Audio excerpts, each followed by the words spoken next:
Assalamualaikum warahmatullahi wabarakatuh. Bismillahirrahmanirrahim. Alhamdulillahi rabbil alamin. Wassalatu wassalamu ala ashrafil anbiya'i wal mursalin Nabiyyina Muhammadin wa ala alihi wa sahbihi ajma'in. Rabbi shrah li sadri wa yassir li amri wahlul 'uqdatan min lisani yafqahu qawli, amma ba'du. Puji dan syukur bagi Allah Subhanahu wa taala, Tuhan sekalian alam. Selawat serta salam atas Nabi junjungan kita, Nabi Muhammad sallallahu alaihi wasallam, juga atas ahli keluarga baginda, para sahabatnya dan para pengikutnya yang setia sehinggalah ke hari kiamat. Alhamdulillah. Syukur kita pada Allah Subhanahu wa taala kerana pada pagi ini sekali lagi Allah Subhanahu wa taala mempertemukan kita dalam siri kuliah kita tentang ayat-ayat Quran dan hadis Nabi sallallahu alaihi wasallam berkaitan dengan at-tauhid. Kerana kita sedar perkara yang paling utama dalam hidup kita ni adalah dasar tauhid. Kita dah sebut banyak kali dan alhamdulillah setiap kali kita bincang, mudah-mudahan dia bertambah keyakinan kita dan hubungan kita dengan Allah Subhanahu wa taala. Kerana belajar ilmu tauhid ni bukan sekadar mengenali dan merasakan wujudnya Allah Subhanahu wa taala. Sebaliknya, maksud daripada belajar ilmu tauhid adalah untuk kita memperhambakan diri kepadanya. Dan inilah beza antara metodologi belajar tauhid di sisi ahli sunnah dengan di sisi ahli kalam. Ahli kalam ni golongan falsafah lah. Golongan falsafah yang cerita tentang kewujudan Tuhan ni duk bahas begitu, begini, kiri, kanan, atas, bawah, ada, tak ada, lawannya, mustahilnya, macam-macam lah cerita dia. Maksud daripada ahli sunnah bila belajar tauhid adalah untuk mengabdikan diri kepada Allah. Maksudnya kenal Allah tu bukan matlamat yang paling agung, tetapi memperhambakan diri kepada Allah Azza wa Jalla, itulah nikmat yang paling besar. Kalau sekadar dia kenal Allah, tiba-tiba dia tak salat, dia tak mengaji, dia tidak beribadat, tak zikir, itu bukan tujuan kita belajar. Kita belajar ni untuk kita menambahkan keimanan kepada Allah dan menambahkan ketakwaan kita, tunduk dan patuh kita kepada Allah Subhanahu wa taala. Malah makin kita belajar bab tauhid ni, makin kita rasa Allah tu agung dan kita ni kerdil. Kecil dia kita ni. Mustahil untuk seorang hamba ni dia nak lawan Tuhan dia. Kalau kita dah kenal betul-betul. Saya nak kongsi pagi tadi pun saya sebut kalau ada orang dengar online tu, tapi tak dengar lagi sebagai satu benda barulah. Semalam saya tengok cerita kartun. Cerita kartun. Yang coti kan semalam. Pergilah di rumah kakak tu, duduk layan anak saudara. Dia kata, ayah nak tengok cerita gapo, dia kata. Kebetulan dia pun duduk tengok cerita kartun, kata tengoklah cerita ni, cerita apa kan? Hero ni, cerita hero. Kita pun tengoklah cerita kartun dengan dia. Kisahnya, al-kisahnya, ni bukan nak cerita kartun saja ni kan, ada makna sebelum ni, selepas dia tu. Jadi, cerita tu ialah cerita budak-budak yang menjadi hero penyelamat bumi. Biasa kan kita dengar cerita gitu kan, hero penyelamat bumi. Boboiboy pun penyelamat bumi juga. Tapi ni hero penyelamat bumi Aru Putih punya. Bila Aru Putih punya ni, cerita dia ada dia mula-mula mukaddimah, dia kata bumi ni dicipta oleh 3 entiti. The universe ni ada 3 entiti. Yang cipta dia, satu unsur api, satu unsur air, satu lagi unsur tanah.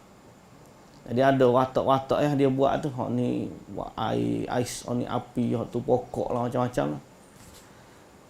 Kemudian satu tahap, kemudian satu masa pencipta ni dia tak puas hati dengan manusia hak duduk di bumi. Jadi ketiga-tiga pencipta ni atau dua orang daripadanya dia fikir nak reset balik bumi, nak reborn bumi ni. Jadi dia nak matikan semua manusia, dia nak cipta bumi yang baru. Ada seorang daripada tiga tu dia baik dengan manusia ni, dia duduk pihak manusia. Alkisahnya 3 orang dia, budak-budak 9 orang ni dia nak lawan 3 yang cipta ni. Masa tu kita tengok cerita okey lagi lah ni. Di hujung akhir sekali waktu perang dia kata, you cannot defeat God, dia kata. Mu tak boleh kalahkan Tuhan. Hak tu kata, hak pencipta langit bumi tu. Akhir sekali perang kalah, mati Tuhan. Bisa dia lagi dia. Saya pun lepas habis tengok cerita tu, saya pun rayak ke pak saudara tu lah. Pak saudara pula dah. Abang ipar saya. Saya kata bahaya cerita ni. Kita tengok tu cerita kartunnya. Tapi di sebaliknya, kalau kita tak itu message. Siapa cipta langit dan bumi, dah salah dah situ. Kemudian, boleh seorang, andai kata dia tanam pemikiran, boleh lawan Tuhan. Kemudian bukan setakat tu, boleh mengalahkan Tuhan dan akhirnya membunuh Tuhan. Walaupun mesej tu bukan indirectly, tapi saya faham gitu sebab kita duduk ngaji kitab akidah ni. Budak ni tak kena apa lagu tu. Cuma dia akan masuk di bawah minda bawah sedar dia. Lepas tu saya bila tengok tu lah cerita kartun lain banyak juga kita duk tengok juganya. Tapi kita rasa ada satu keperluan untuk kita para ibu bapa, para tok nenek semua untuk jaga akidah anak-anak kita, cucu-cucu kita.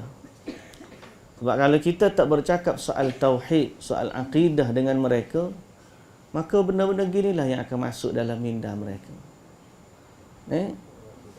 Walaupun kita sangka tak apalah dia duk tengok cerita kartun, tapi itulah mesej.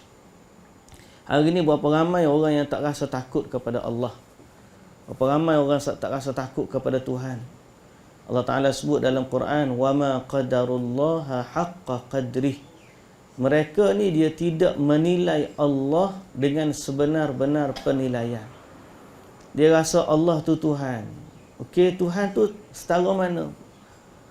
Tuhan tu setara mana bagi dia? Dia kata Tuhan ni sekadar pencipta. Kita, bila kita dengar kalimah Allah, Tuhan kita rasa dia pencipta kita, maha berkuasa, maha bijaksana, maha mendengar, maha melihat, maha segala-galanya lah. Sehingga mustahil seorang hamba untuk lawan Tuhan dia. Sebab tu saya katakan, kita belajar tauhid ni maksud dia ialah supaya kita mengabdikan diri kepada Allah. Dan kita juga takut bila berbicara untuk mengangkat satu entiti lain selain daripada Allah Azza wa Jalla sebagai Tuhan. Sebab kita tahu Allah Azza wa Jalla ni dia sangat-sangat tidak berhajat kepada rakan kongsi. Dalam hadis yang sahih, hadis qudsi, Allah Azza wa Jalla sebut, ana aghnash syuraka'i 'anil syirk. Aku adalah Tuhan yang paling tidak berhajat kepada rakan kongsi.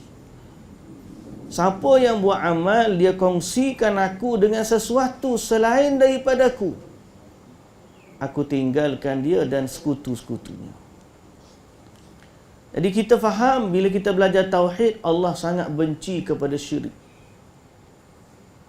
Bila kita belajar tauhid, kita tahu Allah Ta'ala kata, innallaha la yaghfiru an yushraka bihi wa yaghfiru ma duna dhalika liman yasha'. Allah Ta'ala tidak akan ampunkan dosa syirik dan Allah ampunkan dosa selain syirik. Kita tahu bila orang tanya Nabi sallallahu alaihi wasallam, ayyu dzambi a'zam? Rasulullah, dosa apa yang paling besar sekali? Nabi kata asyirk, atau an taj'ala lillahi niddan wa huwa khalaqak. Syirik ataupun kamu menjadikan bagi Allah itu sekutu, sedang yang menciptakan kamu hanyalah Allah. So bila kita belajar tauhid, kita belajar tentang Allah Azza wa Jalla, kita belajar tentang sifat Allah Azza wa Jalla, kita tahu apa yang Allah suka, iaitulah ibadah. Sebelum daripada ni kita dah sebut apa yang Allah suka dan apa yang Allah redha. Dalam istilah akidah dipanggil ibadah. Ismun jami'un likulli ma yuhibbuhu Allah wa yarda. Ibadat ni semua perkara yang Allah suka, semua perkara yang Allah redha, nama dia ibadah. Jadi kita belajar setelah tauhid tentang ibadah. Tapi kita juga belajar dalam tauhid ialah apa benda yang Allah paling tak suka. Benda yang Allah paling tak suka adalah syirik. Dosa paling besar syirik. Allah Ta'ala tak akan pandang dah. Malah semua amalan yang dia buat, bila dia terlibat dengan syirik, faqad habita amaluh, innahu man yusyrik billah faqad habita amaluh wa huwa fil akhirati minal khasirin. Siapa yang berbuat syirik dengan Allah, wa man yusyrik billah faqad habita amaluh, hancur binasa semua amalan dia, wa huwa fil akhirati minal khasirin. Akhirat nanti dia termasuk dari kalangan orang-orang yang rugi. Jadi seorang mukmin, dia bila dia dengar atau dia ada sense, dia rasa benda tu membawa kepada kesyirikan, dia akan trigger. Dia akan trigger.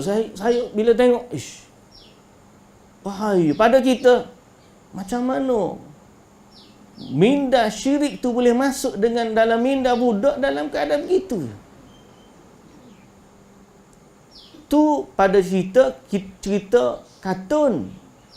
Tapi isu yang menjaga bumi, menjaga langit ni bukan duduk dalam cerita kartun hari ni. Dia dah masuk sampai ke dalam masjid-masjid. Ada ustaz mengajar bahawa langit dan bumi ni ada wali-wali yang menjaga dia. Nak minta apa-apa tak payah minta direct dengan Allah, sebaliknya kita minta dengan wali. Bila kita ada susah apa-apa, kita minta dengan wali. Kita seru nama dia, sama ada nama dia Bulia bin Mulkan ke, apa nama sekalipun, ya Imam ke, ya Husain ke, ya Jibril ke, ya apa ke selain daripada Allah, maka nama dia syirik. Kalau duduk dalam cerita kartun, okey lagilah. Walaupun kita tahu tak okey sebagaimana saya sebut tadi.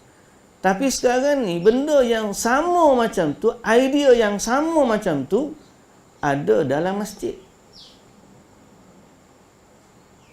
Ada dalam masjid.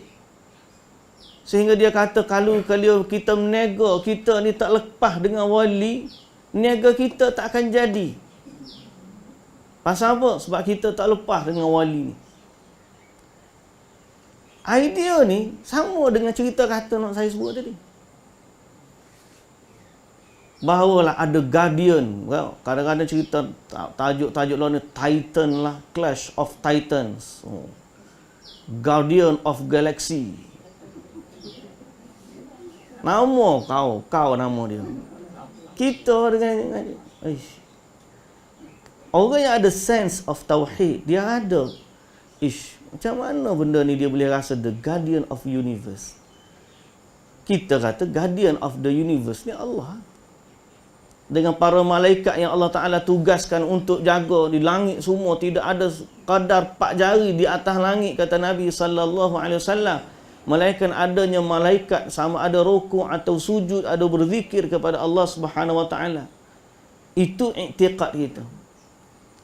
Jadi sebab tu saya tekankan sekali lagi, muslimin dan muslimat yang dirahmati Allah, belajarlah tauhid betul-betul. Kembali kepada tauhid bersumber Al-Quran dan juga bersumber kepada As-Sunnah. Kerana berdasarkan tauhid bersumberkan Al-Quran dan As-Sunnah, kita faham hakikat tauhid itu apa dia. Sehingga bila kita makin tinggi, makin banyak kita belajar tauhid, makin besar kita rasa benci kepada syirik. Makin kita rasa kita boleh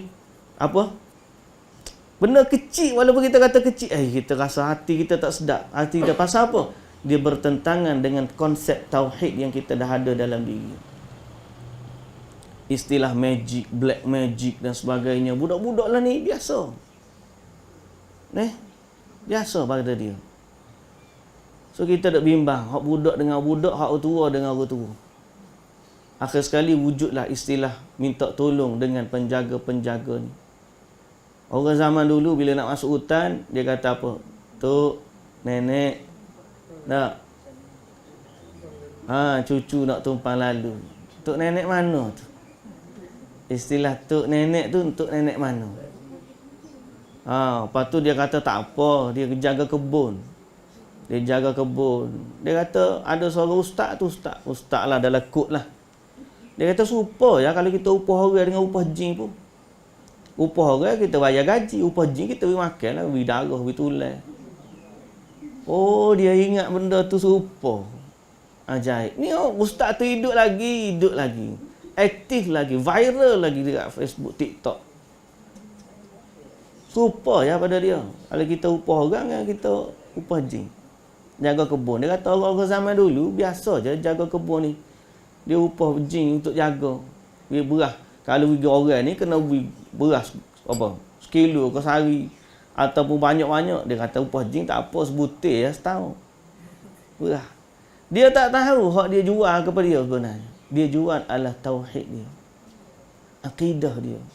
Dia bayar dengan keimanan. Sebab tu Allah Ta'ala sebut orang macam ni yashtaru bihi thamanan qalila. Dia jual agama dia untuk membeli sesuatu yang harganya sangat murah.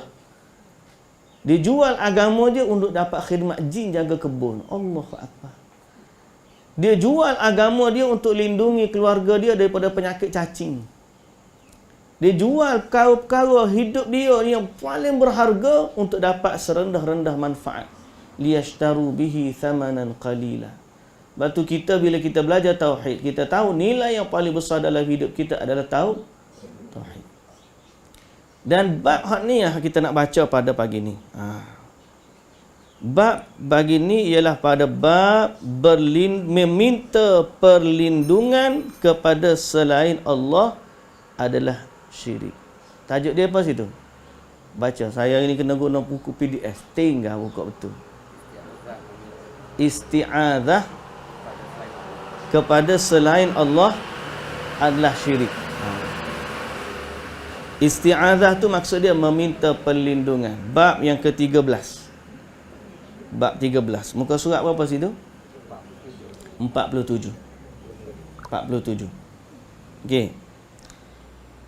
Bab isti'adzah yakni minta perlindungan kepada selain Allah adalah syirik. Dalam bab ni pertama penulis kita mendatangkan firman Allah Subhanahu wa taala dalam surah Jin ayat yang ke-6. Kata Allah Subhanahu wa taala, wa annahu kana rijalun minal insi ya'udzuuna birijalin minal jin fazaduhum rahaqa. Bahawa ada beberapa orang lelaki dari manusia yang meminta perlindungan kepada beberapa lelaki dari kalangan jin, maka jin-jin itu hanya menambahkan dosa dan kesalahan. Hanya menambahkan dosa dan kesalahan. Jadi Allah Subhanahu wa taala dalam surah Jin menyebut ada golongan manusia minta perlindungan dengan jin. Okey. Bila Allah Ta'ala sebut minta perlindungan dengan jin, apakah Allah sebut ni dengan cara yang Allah puji ataupun cara yang Allah cela? Allah Ta'ala kata fazaduhum rahaqa. Maka bertambahlah bagi mereka, terjemah di sini dosa dan takut. Terjemah situ apa? Dosa dan kesalahan. Fazaduhum rahaqa. Maka Allah puji ke Allah cela? Allah cela. Dalam ayat ni menunjukkan celaan kepada manusia yang minta perlindungan dengan jin. Minta pertolongan dengan jin. Okey?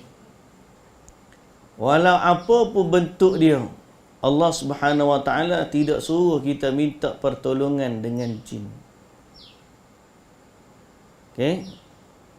Kadang-kadang macam sebut kita tadi, jaga kebun, jaga anak bini, jaga keluarga. Oh, zaman dulu banyaklah. Kita dengar cerita je lah. Dengar cerita. Semalam saya pergi ziarah saudara di Kajang. Bawa dengan ayah sekali lah, cerita. Asal usul cerita banyak lah. Kita panggil titih, bahasa Kelantan panggil titih. Isu segala keturunan kita ni mari mana apa semua tu cerita lama. Jadi cuba keluar cerita zaman dulu kampung kita ni banyak tok mamu. Nama tok mamu. Boleh sebut nama fulan tok mamu. Ada orang kahwin dengan anak fulan malam tu bila masuk bilik tengok rimau duk atas katil. Ada setengah tu bangun pagi tidur duk atas jemuran, duk tahu jemuran semua. Macam-macam. Pasal apa? Zaman dulu orang tak belajar dalam bab tauhid ni, dia rasa macam benda tu boleh. Jadi dia anggap minta tolong dengan jin sama dengan minta tolong dengan manusia. Kita kalau ada jiran belah rumah kita pun minta tolong dengan dia. Aku ni nak pergi musafir luar negeri ni. Ni ada kunci rumah, tolonglah tengok-tengok rumah kalau ada orang nak mari kau. Kalau ada apa pun. Ni anak kunci kereta ni. Kalau tinggal lama-lama takut tak boleh nak start pula kereta, mati bateri. Tolong start sekali dua. Waktu aku pergi ni 3-4 hari start sekali pun tak apa dah, dia kata. Dia pun pergi musafir. Dia minta tolong dengan manusia. Okey kata okey. Ni dak lepas dia keluar rumah tu dia pandang kanan pandang kiri, dia kata fulan, panggil suruh nama. Orang tak nampak secara gaib. Jin fulan bin fulan, aku nak pergi rumah aku, nak pergi tinggal rumah aku sebulan ni, mu tolong jagalah rumah aku ni dah. Dia pergi. Dia anggap benda tu sama. Kita anggap benda tu tak sama. Sebab apa kita anggap benda tu sama? Sebab Allah Ta'ala kata dalam surah Al-Jin ni, ada manusia minta perlindungan dengan jin dan bertambah bagi mereka dosa dan ketakutan, dosa dan kesalahan. Maknanya Allah mencela golongan manusia yang minta pertolongan dengan jin. Sebab apa tuan-tuan? Sebab kita ni bangsa yang mulia. Lebih mulia daripada jin. Sehingga jin tu makan bekas hak manusia makan. Tulang-tulang hak kita dok makan tu, jin makan.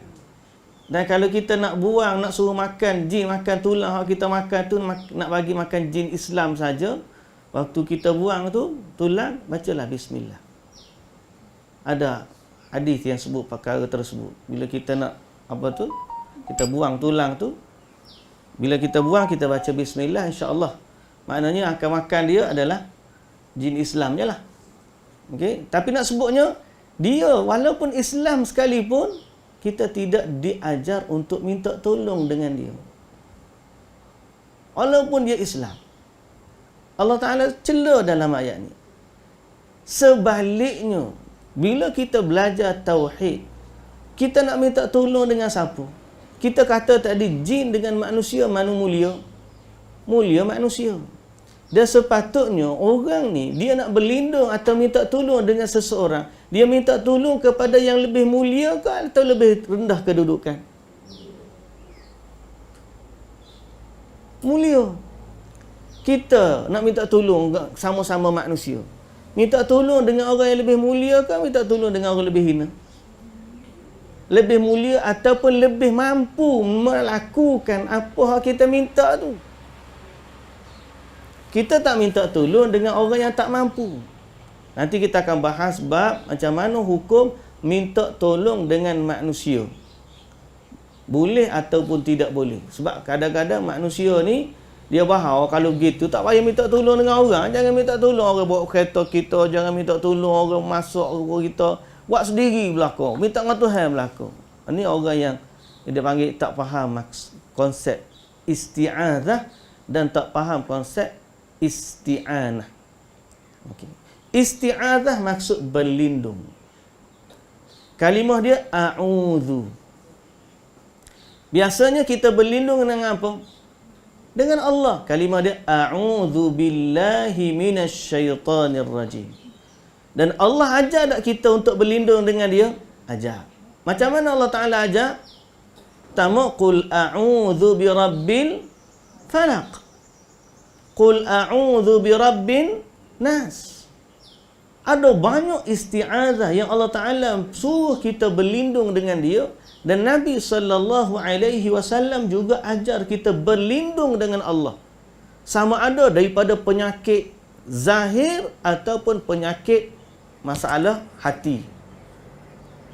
Allahumma inni a'udzubika minal barasi wal jununi wal judham wa min sayyi'il asqam. Aku berlindung kepadamu ya Allah daripada apa? Baras, penyakit kusta, junun, gila, wal judham, sopak, penyakit wa min sayyi'il asqam, dan juga daripada penyakit-penyakit buruk yang lain. Ni kita minta berlindung dengan Allah daripada penyakit hati, minal hammi wal hazan. Semua kita minta berlindung dengan Allah Subhanahu Wa Taala daripada gangguan syaitan, daripada penyakit yang zahir, penyakit yang secara batin atau penyakit dalaman. Kita diajar berlindung dengan Allah Subhanahu Wa Taala. Jadi inilah syariat kita. Pasal apa? Sebab bila kita berlindung dengan Allah, cukuplah Allah sebagai sebaik-baik pelindung. Hasbunallahu wa ni'mal wakil. Cukuplah Allah bagi kita. Apa kita nak pergi minta tolong dengan selain daripada Allah? Okey? Jadi orang yang minta tolong dengan selain daripada Allah, berarti pertama dia tak kenal Allah. Yang kedua, dia telah mengangkat sesuatu lebih tinggi daripada Allah. Dalam masa yang sama, maknanya dia memperkecilkan atau memperlekehkan Allah. Sebab apa dia tak minta tolong dengan Allah? Baik, jadi dalam ayat surah Al-Jin ayat ke-6 ni, Allah mencela orang lelaki dari golongan manusia yang minta perlindungan kepada beberapa lelaki dari kalangan jin. Okey. Ada satu orang ahli sihir. Awal saya share dalam Facebook berapa 2 hari lepas, daripada Rusia. Dia interview ahli sihir. Ahli sihir kita nak percaya pun tak percaya mana juga. Cuma hak dia sebut tu ada kaitan dengan orang Islam. Jadi bila orang tu tanya, siapa dia paling payah nak kena sihir? Dia kata ahli sihir tu kata, aku bila nak sihir orang ni hak paling payah ialah orang Islam. Dia kata pasal semacam ada yang melindungi dia, dan tak ada orang yang kuat perlindungan hati dia bergantung dengan pelindung dia melainkan orang Islam. Dia kata sebab orang Islam dia berhubung dengan pelindung dia ni 5 kali sehari. Dia kata kalau Kristian sekali seminggu, hari Ahad baru pergi gereja. Kalau orang lain tak sekuat orang Islam. Orang Islam ada pelindung dia. Dia katalah, kita berdengar, tak apa, muka dia tu sihir, ahli sihir. Cuma serupa dengan Nabi SAW sebut kepada Abu Hurairah radhiyallahu anhu, bila dia tangkap pencuri beras tu kan, curi harta zakat tu. Malam pertama dia tangkap, minta tolong lepas. Malam ketiga tangkap lagi, malam kedua minta tolong lepas. Malam ketiga minta tanah, tak boleh dah. Kena bawa juga. Kata aku ajar kepada kamu satu perkara, ilmu, kalau kamu buat ni saya tak ganggu kamu. Apa dia? Baca ayat kursi. Lepas tu bila pagi tu Abu Hurairah radhiyallahu anhu pergi jumpa dengan Nabi sallallahu alaihi wasallam. Aja dengar hadis tu kan? Nabi kata sadaqa wa in kana kadhiban. Ataupun atau kama qala Nabi sallallahu alaihi wasallam, dia bercakap benar walaupun sebenarnya dia pendusta. Dia tu memang nipu, cuma hak dia sebut tu betul. Itulah dia itulah syaitan.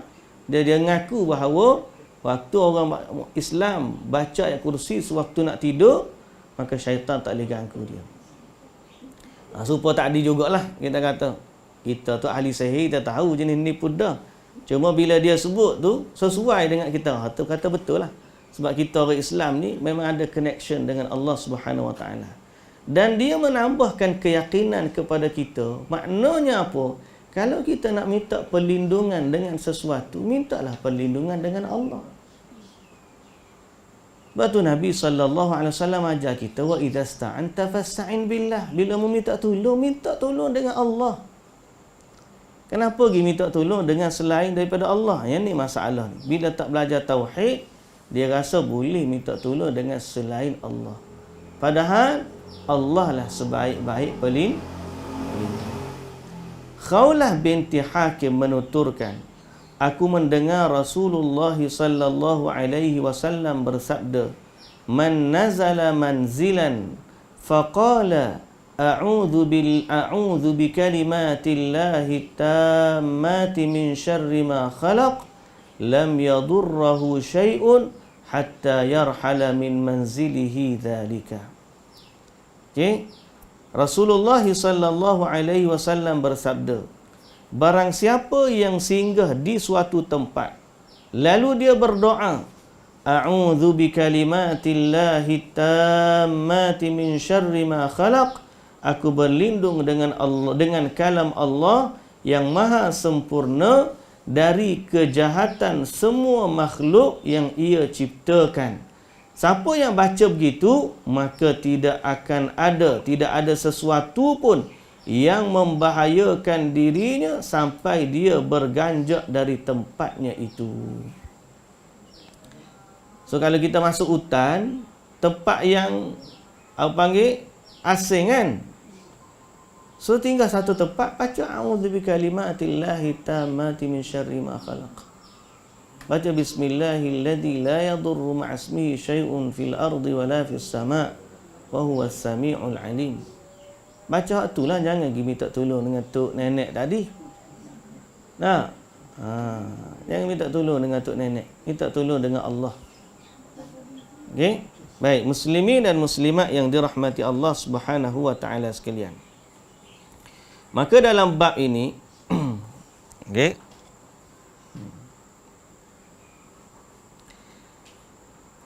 dalam bab ini menceritakan berlindung dengan selain daripada Allah termasuk dalam syirik. Okey. Cumanya, apakah maknanya kita tak percaya kepada jin?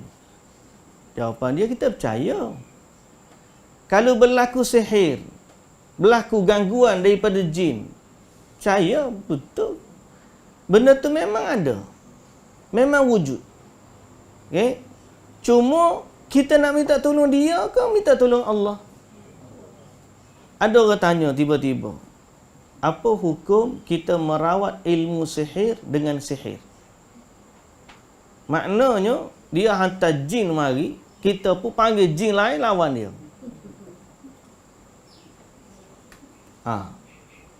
Jin lawan jin. Apa hukum dia?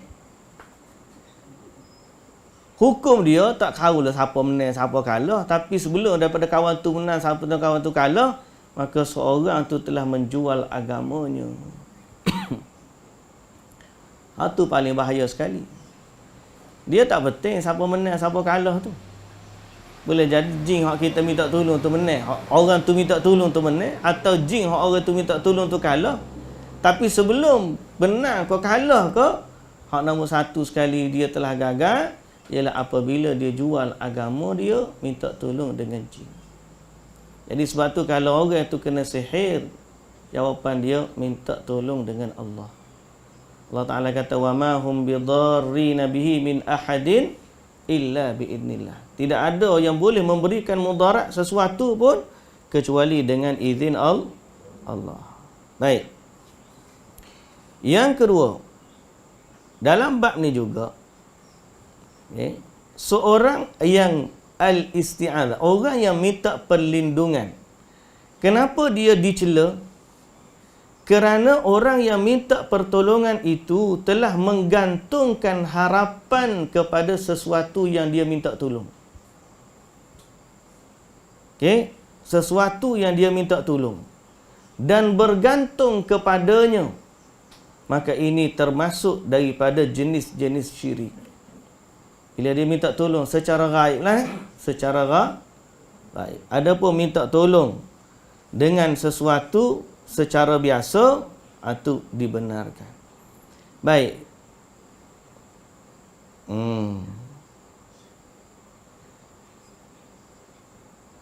Okey, ammal isti'adzatu bil makhluk.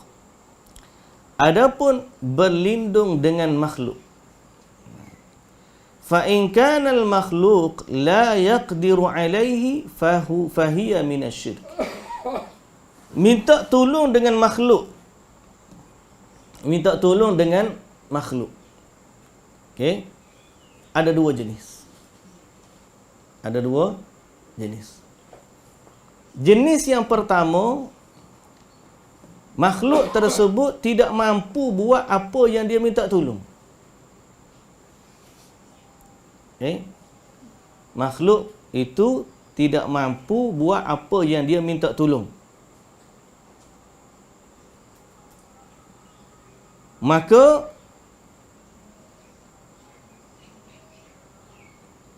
perbuatan itu termasuk daripada syirik.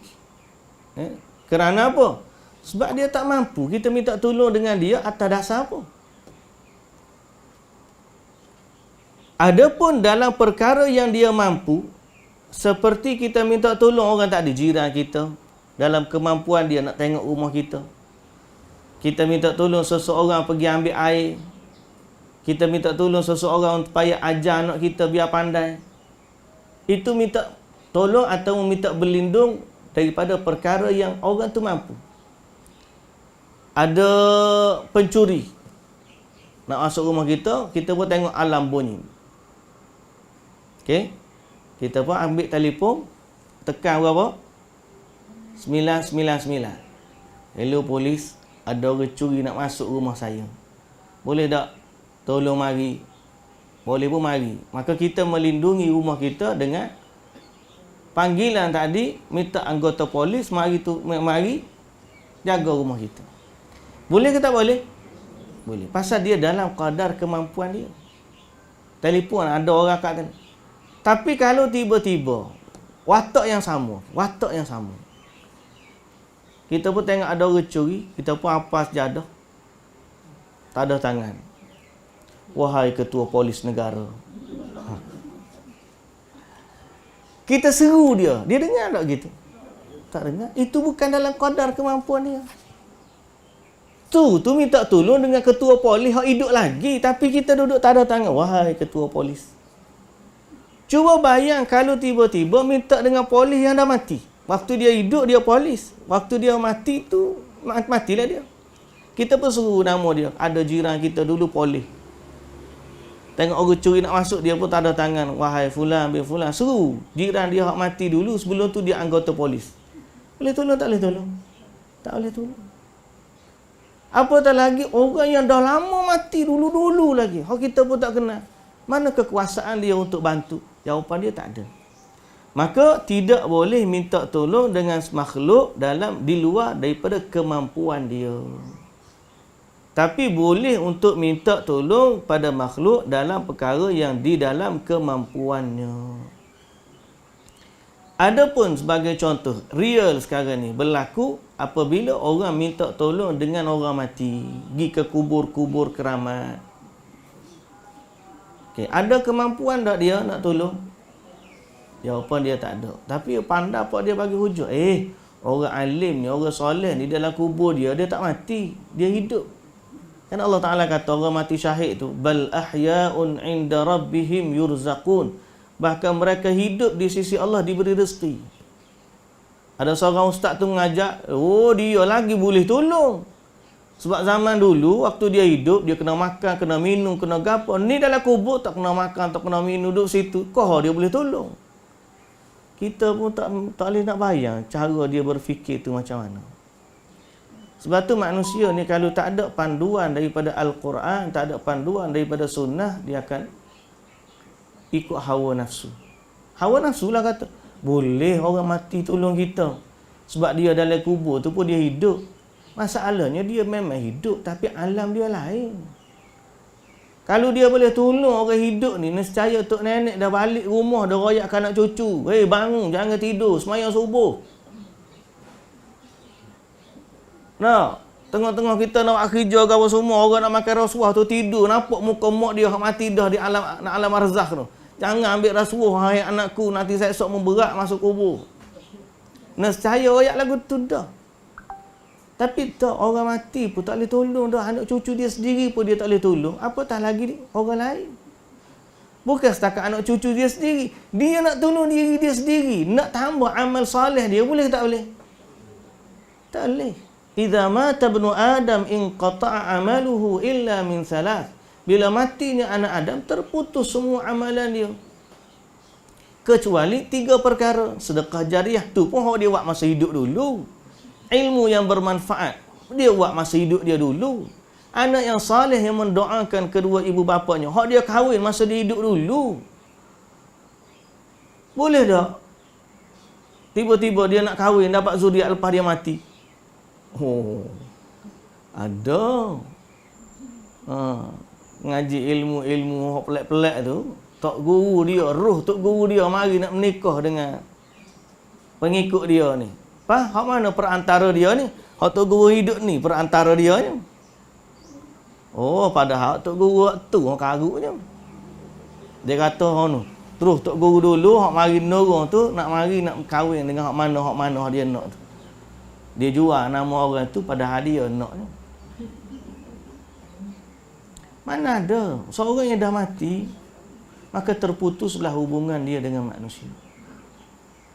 Dia tak tolong ke apa dia?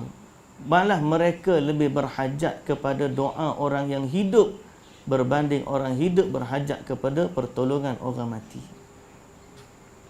Dia lebih berhajat. Dia tu nak minta tolong kita hak hidup lagi ni. Kalaupun dia orang soleh, maka dia hidup dalam taman-taman syurga, dia pun tak berhajat dah kepada kita.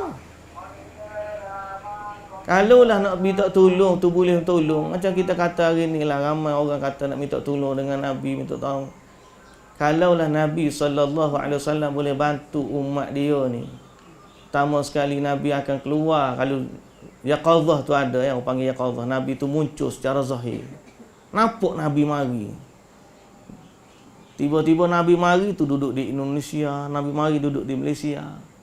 Mari pula duduk dalam majlis-majlis gitu, majlis-majlis selawat apa dia buat tu. Kenapa Nabi tak mari waktu berlaku zaman fitnah sahabat tu? Berlaku perang Muawiyah dengan Ali. Berlaku perang Siffin Ali dengan Aisyah radhiyallahu anhumah. Zaman tu perang. Macam mana? Apa tu? Kalau betul Nabi boleh tolong umat dia, nescaya masa tu lah. Tapi Nabi tak muncul masa tu. Itu fitnah yang berlaku paling besar lah pada kita. So kita nak berlindung dengan orang mati, orang yang tidak berkuasa untuk bantu, tak boleh. Jawapan dia, berlindunglah dengan Allah Subhanahu wa ta'ala. Adapun kalau seorang tu tiba-tiba dia berhujah dengan Nabi Sulaiman,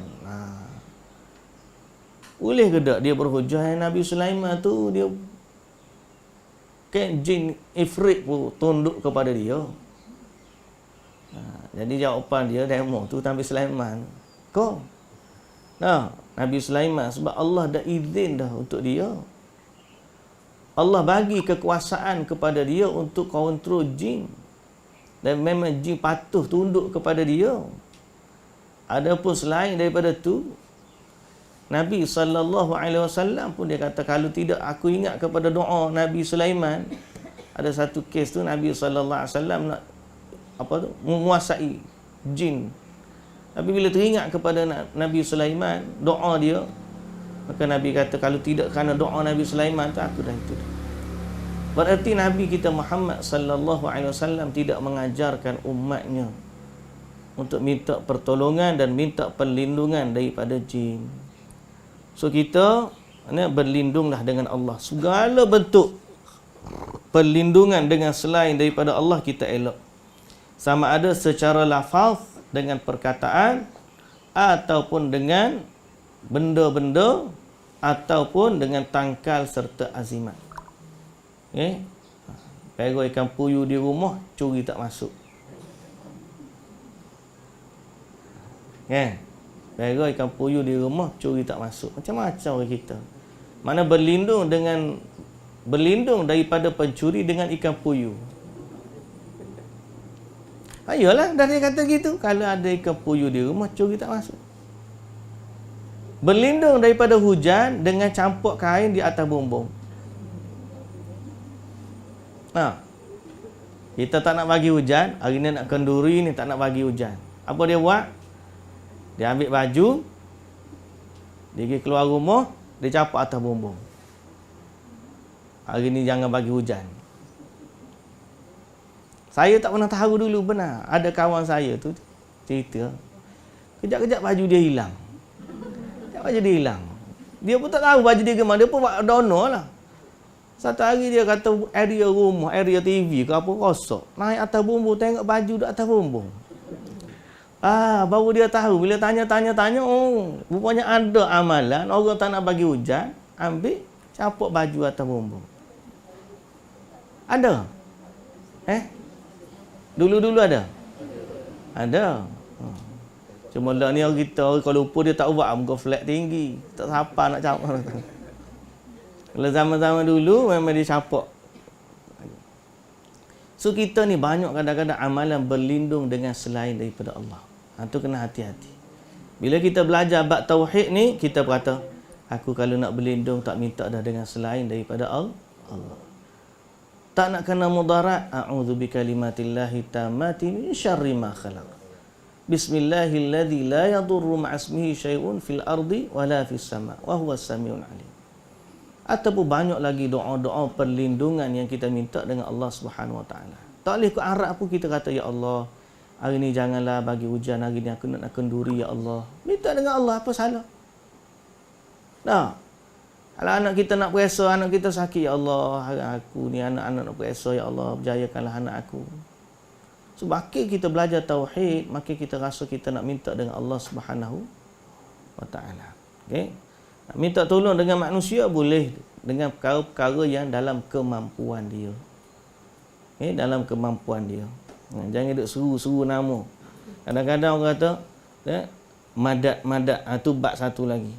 Baik, muslimin dan muslimat yang dirahmati Allah, kandungan dalam bab ini, penjelasan, pertama penjelasan tentang maksud ayat yang ada dalam surah Jin.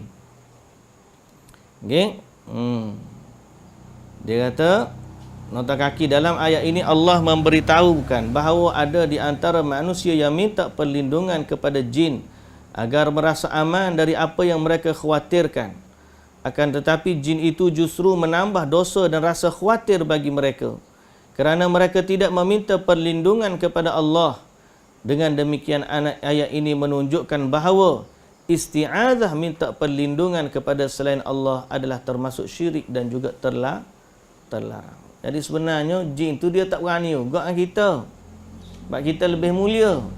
Tapi bila dia nampak manusia ni mula minta tolong dengan dia, maka dia menambahkan ketakutan bagi manusia. Jadi makin lama makin takut ke jin, makin lama makin takut jin.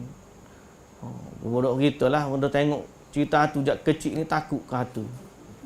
Kalau zaman salafus salih, kalau ada penampakan jin dia kejar. Dia kejar lagi. Pasal apa? Sebab dia tahu kekuatan tu ada pada kita manusia. Baik, bab yang seterusnya, bab yang ke-14. Bab ni sama juga dengan bab sebelumnya, cuma hak sebelumnya kita panggil isti'azah, bab yang selepasnya kita panggil istighatsah. Istighatsah ni minta tolong. Istighatsah minta tolong. Baik, bab minta tolong. Minta tolong ni, macam mana hukum pula minta tolong dengan selain daripada Allah? Sama dengan minta perlindungan. Minta tolong dengan minta berlindung sama. Allah Subhanahu Wa Taala berfirman dalam surah Yunus ayat 106. وَلَا تَدْعُ مِن دُونِ اللَّهِ مَا لَا يَنفَعُكَ وَلَا يَضُرُّكَ فَإِن فَعَلْتَ فَإِنَّكَ إِذًا مِنَ الظَّالِمِينَ. Dan janganlah kamu memohon, yakni berdoa atau berdoa kepada selain Allah yang tidak dapat memberikan manfaat dan tidak pula mendatangkan bahaya kepadamu. Jika kamu berbuat hal itu, maka sesungguhnya dengan demikian kamu termasuk dari orang-orang yang zalim. Innaka idzam minadh zalimin. Zalim di sini maksud apa zalim? Syirik. Zalim di sini termasuk syirik. Kalau orang tu berdoa kepada selain Allah, yang mana orang tu tidak dapat memberikan, atau makhluk yang dia doakan itu tidak dapat memberi manfaat ataupun mudarat, maka bila dia buat macam tu, Allah Ta'ala kata dia termasuk dari orang yang zalim. Dan zalim di sini maknanya syirik. Siapa yang minta berdoa kepada selain dari Allah, hukumnya dia terjatuh ke dalam kesyirikan. Okay. Dan kita nak minta tolong Allah Subhanahu Wa Taala ajar lagi dalam surah Yunus ayat 106. 107. Wa in yamsaska Allahu bidurrin fala kashifa lahu illa hu wa in yuridka bi khairin fala radda li fadlihi yusibu bihi man yasha'u min ibadihi wa huwal ghafurur rahim. Dan jika Allah menimpakan kepadamu suatu bahaya, maka tidak ada yang dapat menghilangkannya kecuali Dia, yakni Allah. Dan jika Allah menghendaki kebaikan bagi kamu, maka tidak ada yang dapat menolak kurniaannya, melainkan Dia. Tidak ada yang dapat menolak kurniaannya. Dan Dia memberikan kebaikan itu kepada siapa yang Dia kehendakinya di antara hamba-hambanya. Dan Dialah yang Maha Pengampun lagi Maha Penyayang. Dalam ayat yang kedua, Allah Ta'ala kata, kalau tak ada orang yang boleh memberikan manfaat dan tidak ada yang boleh memberikan mudarat melainkan Allah. Jadi bila kita minta tolong, mintalah tolong kepada Allah. Allah Ta'ala kata lagi, innal ladzina ta'buduna min dunillah la yamlikuna lakum rizqan fabtaghu 'indallahi ar-rizqa wa'buduhu washkuru lahu ilaihi turja'un. Surah Al-Ankabut ayat 17, yang bermaksud sesungguhnya mereka yang kamu sembah selain Allah itu tidak mampu memberikan rezeki kepadamu, maka mintalah rezeki itu kepada Allah dan sembahlah Dia sahaja serta bersyukurlah kepadanya. Hanya kepadanya lah kamu sekalian dikembalikan. Okey? Sama ayat Quran.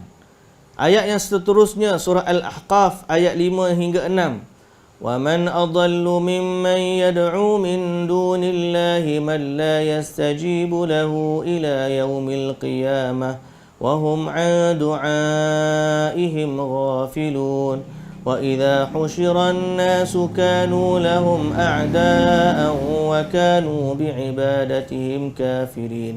Dan tiada yang lebih sesat daripada orang-orang yang memohon kepada sembahan-sembahan selain dari Allah, dan tiada yang dapat mengabulkan permohonannya sampai hari kiamat, dan sembahan-sembahan itu lalai dari memerhatikan permohonan mereka. Dan apabila manusia dikumpulkan pada hari kiamat, nescaya sembahan-sembahan itu menjadi musuh mereka dan mengingkari pemujaan mereka.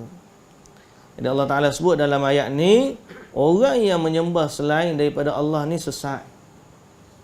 Sesat. Pasal apa? Dia minta tolong dengan sesuatu yang tak boleh bagi kepada dia apa yang dia minta tolong. Sebaliknya, orang yang beriman, dia minta tolong dengan pihak yang benar. Kita ni, kalau kita ambil contoh masalah manusia pun, kita tak minta tolong pada kaunter yang salah. Betul tak? Kita nak masuk anak masuk universiti, kita pergi isi borang mana? Orang universiti lah. Isi borang PTPTN. Tak ada kita pergi tiba-tiba anak masuk universiti pergi kaunter MPAJ.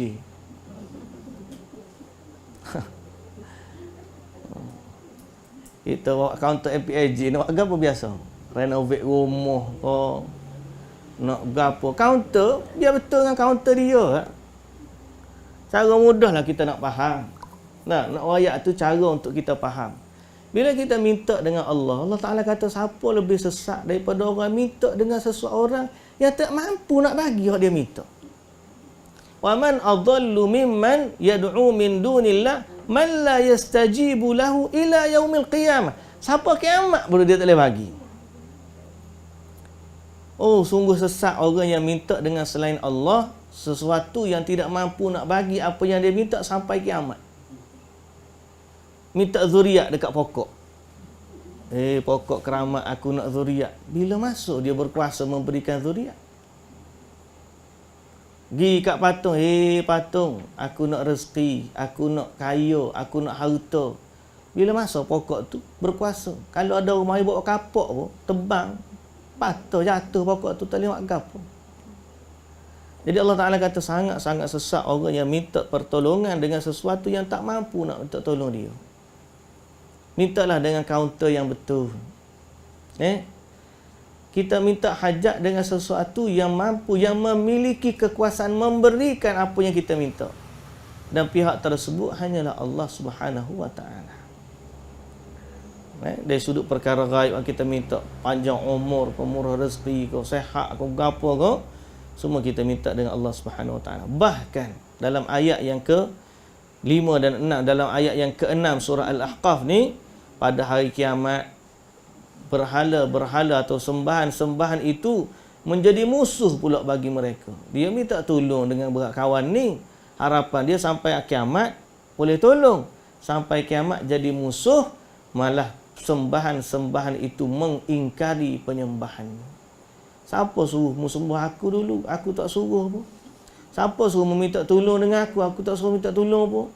Siapa suruh minta perlindungan pun? Aku tak suruh pun. Akhir sekali, semua pakat jadi musuh dan tidak boleh memberikan manfaat atau mudarat kepadanya. Dan Allah Subhanahu Wa Ta'ala kata lagi dalam surah An-Naml ayat 62. Amman yujibul muttarra idza da'ah wa yakshifus su'a wa yaj'alukum khulafa'al ard a ilahum ma'allah qalilan ma tadhakkarun. Atau siapakah yang mengabulkan doa orang-orang yang dalam kesulitan di saat dia berdoa kepadanya, dan yang menghilangkan kesusahan, dan yang menjadikan kamu sekalian sebagai khalifah di bumi.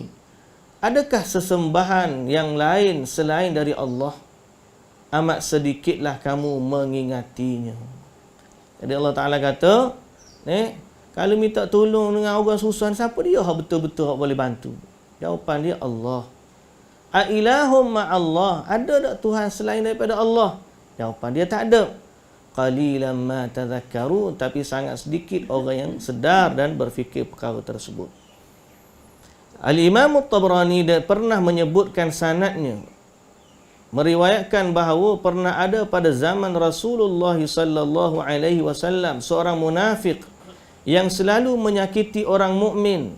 Maka salah seorang di antara orang mukmin berkata, marilah kita sama-sama memohon perlindungan kepada Rasulullah sallallahu alaihi wasallam supaya dihindarkan dari tindakan buruk orang munafik ini.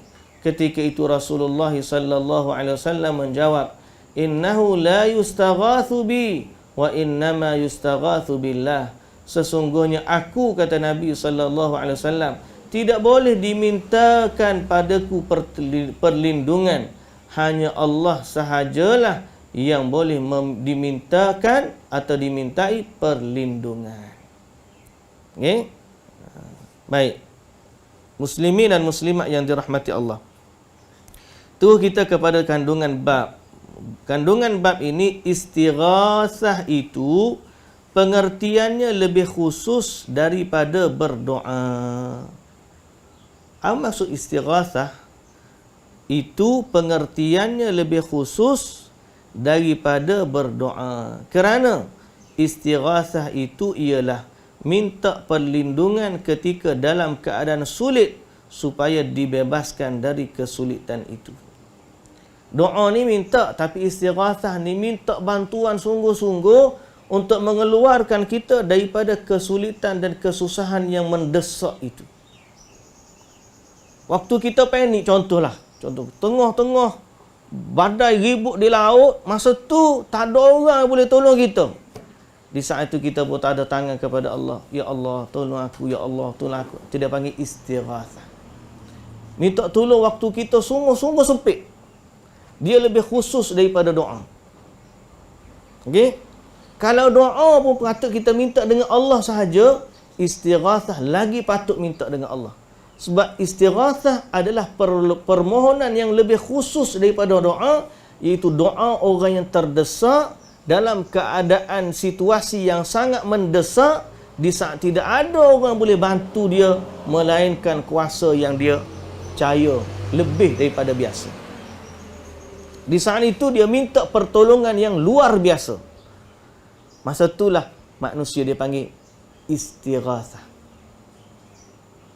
Kalau tiba-tiba kita kata kita mengadu habis dah, pergi jumpa doktor tak boleh nak buat gapo dah semua sekali, akhir sekali kita kata, ya Allah, tolong aku ya Allah, tolong aku ya Allah. Itu dia panggil istighatsah.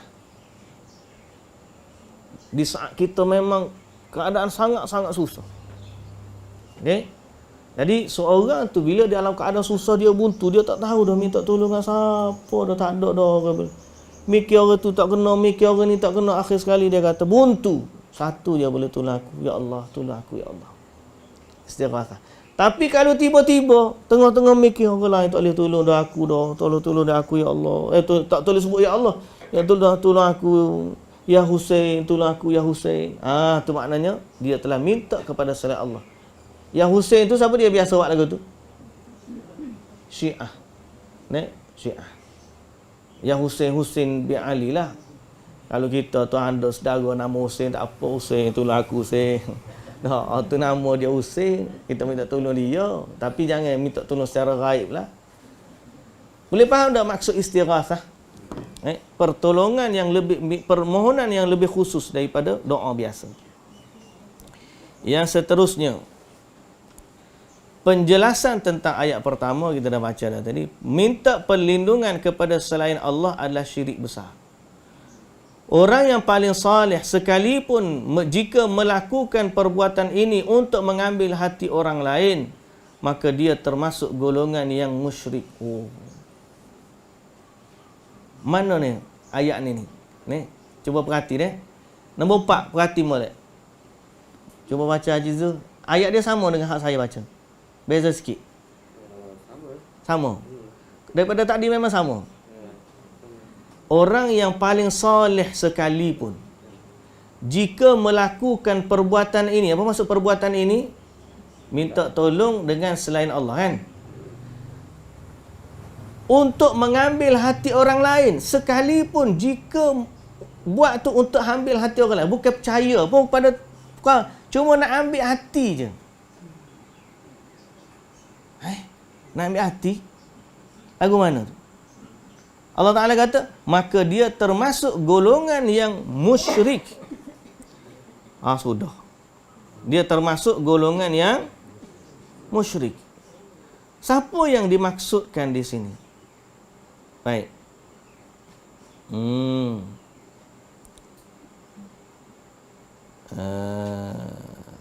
Baik.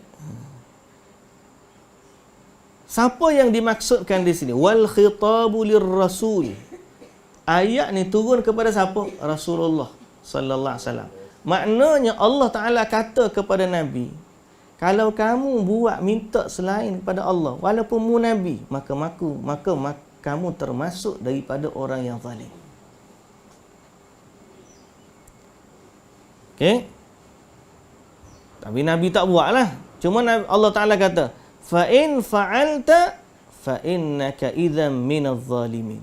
Kalau kamu buat, maka kamu termasuk dari orang yang zalim. Bererti dosa ni tidak terlepas daripadanya siapa pun. Kalau jangan kata saya minta tolong tak apa sebab saya level lain. Awak minta tolong tak boleh sebab awak level lain. Betul tak?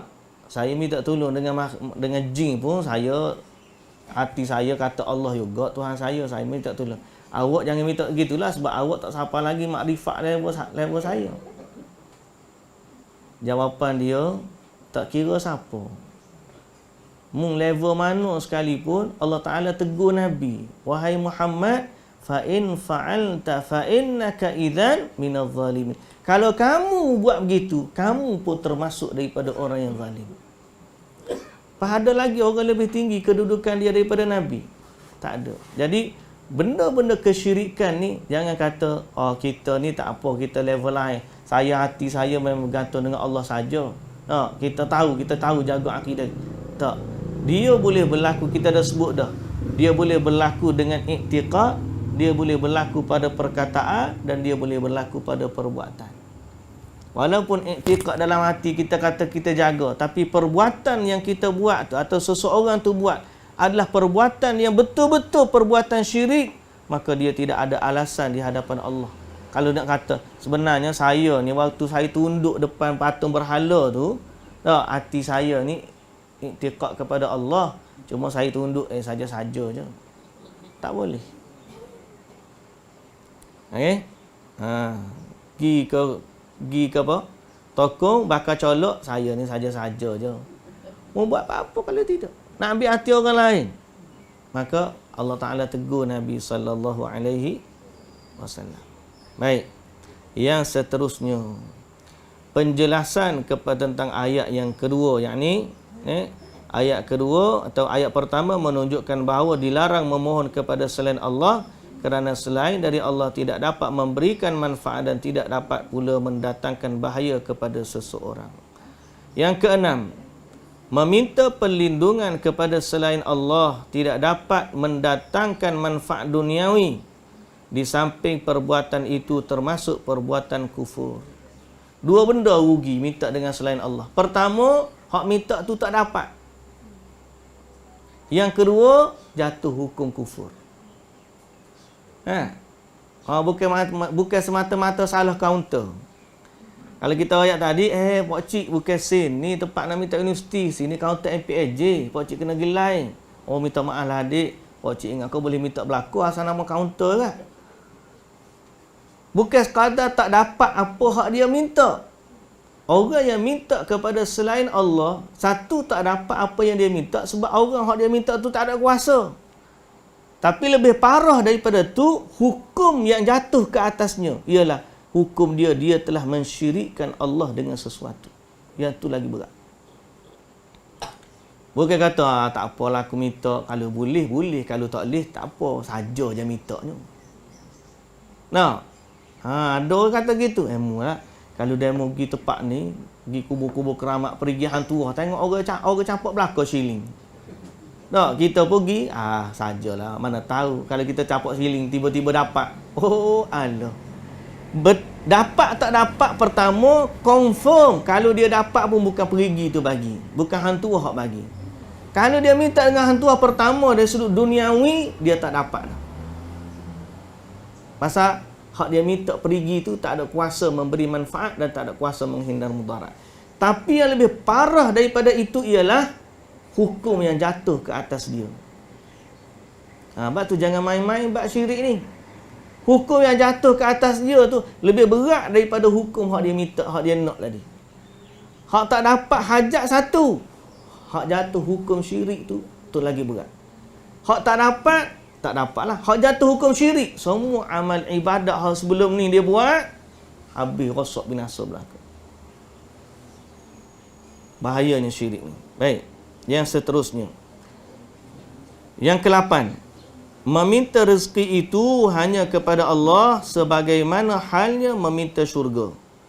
Yang ke-9 atau ke-10 atau yang ke-9, penjelasan tentang ayat yang keempat, iaitulah ayat keempat menunjukkan doa permohonan adalah ibadah. Kerana itu barang siapa yang menyelewengkannya kepada selain Allah, maka dia adalah musyrik.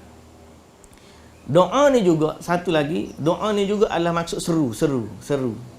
Tahu seru? Panggil. Kita panggil. Panggil orang ni selain daripada minta tolong, dia ada juga panggil. Dia panggil doa dalam bahasa Arab. Doa dalam bahasa Arab itu dipanggil satu doa dari sudut ibadat. Kita minta dengan sifat perhambaan. Yang kedua dia panggil yang bukan ibadat. Kita panggil seru orang. Kata man du'iya ila walimah fa'ajib. Habis kata siapa yang diseru kepada walimah maka hadirilah dia. Jadi panggil juga. Tapi hak tu dia tidak bernilai ibadat. Yang tu tak apa. Yang nilai ibadat ni kita tak nak. Kita tak nak kepada selain Allah. Kita nak hanya kepada Allah Subhanahu wa taala. Baik. Yang ke-10, tidak ada orang yang lebih sesat daripada orang yang memohon kepada sesembahan selain daripada Allah. Yang ke-11, sembahan selain daripada Allah tidak merasa dan tidak tahu pun kalau ada orang yang memohon kepadanya. Panjang sikit ni. Yang ke-11 atau yang ke-12, sembahan selain dari Allah akan benci dan marah kepada orang yang memohon kepadanya pada hari kiamat. Yang ke-13, permohonan ini dianggap ibadah kepada sesembahan selain dari Allah. Permohonan doa ni kalau salah buat, dia dianggap ibadat. Yang ke-14, pada hari kiamat, sesembahan selain Allah itu akan mengingkari ibadat yang ditujukan kepada mereka. Yang ke-15, permohonan kepada selain Allah inilah yang menyebabkan seseorang menjadi paling sesat. Yang ke-17, satu hal yang sangat mengherankan adalah adanya pengakuan dari para penyembah berhala bahawa tidak ada yang dapat mengabulkan permohonan orang yang berada dalam kesulitan kecuali Allah. Untuk itu, ketika mereka berada dalam keadaan sulit dan tersepit, mereka memohon kepadanya dengan ikhlas dan memurnikan ketaatan kepadanya.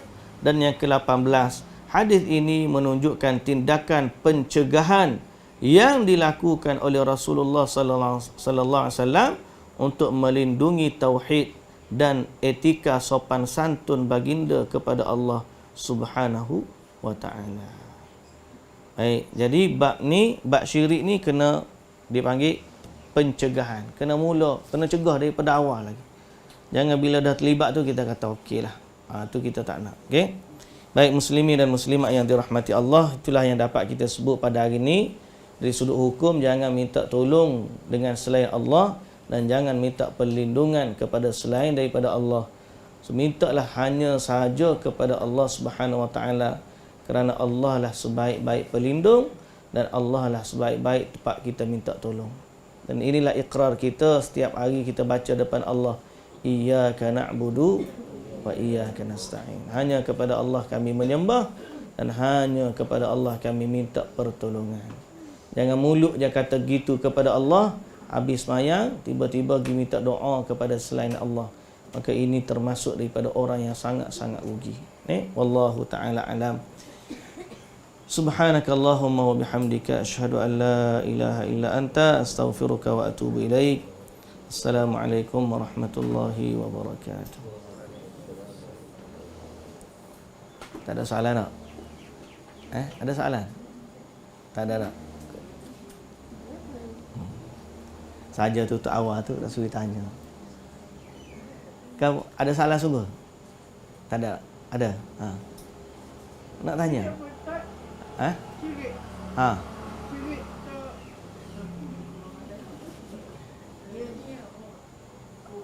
Okey.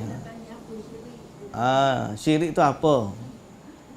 Syirik, bahasa syirik ni asal bahasa Arab. Asal bahasa Arab. Daripada perkataan syaraka. Syaraka ni kongsi. Asyraka menjadikan sesuatu sebagai rakan kongsi. Sebab tu dia panggil musyrik, orang yang buat perbuatan menyengutukan Allah dengan sesuatu, bererti dia ni meletakkan bagi Allah tu rakan kongsi. Jadi syirik, dia kongsikan Allah dengan sesuatu. Contohnya, saya ada segelas air, ni milik saya. Tiba-tiba mari seorang dia kata, ni bukan gelas ustaz sekarang, ni gelas Syahir. Ni ustaz kongsi dengan Syahir. Tadinya hak saya je, tiba-tiba saya kena kongsi dengan Syahir. Itu contoh air. Kita panggil menjadikan rakan kongsi. Baik. Langit dan bumi ni milik Allah. Satu dia. Tak ada milik selain daripada Allah. Dia yang berkuasa, kepada dialah kita minta tolong, kepada dialah kita minta berlindung. Hak dia berlaku. Tiba-tiba ada seorang manusia, dia minta dengan selain daripada Allah. Maknanya dalam bahasa yang mudah, dia kata langit dan bumi ni ada yang berkuasa seorang lagi. Lain daripada Allah Subhanahu Wa Taala. Maka hukum dia syirik. Dia menjadikan bagi Allah itu rakan kongsi. Itu maksud syirik. Jadi syirik ni berlaku dalam ibadah. Sebab Allah ni dia pemilik ketaatan kita, pemilik ibadat kita secara mutlak. Salat kita, inna salati wa nusuki wa mahyaya wa mamati lillahi rabbil alamin. Maknanya semua ibadat kita, salat kita, sembelihan kita, puasa kita, doa kita, berlindung kita daripada keburukan, semua ibadat tu adalah milik Allah dan kita tak serahkan dia kepada selain dari Allah. Wallahu ta'ala alam. Pada ada tu tak? Sekali lagi, subhanakallahumma wa bihamdika asyhadu an la ilaha illa anta astaghfiruka wa atubu ilaik. Aqulu qawli hadza wa astaghfirullahal azim li wa lakum. Assalamu alaikum warahmatullahi wabarakatuh.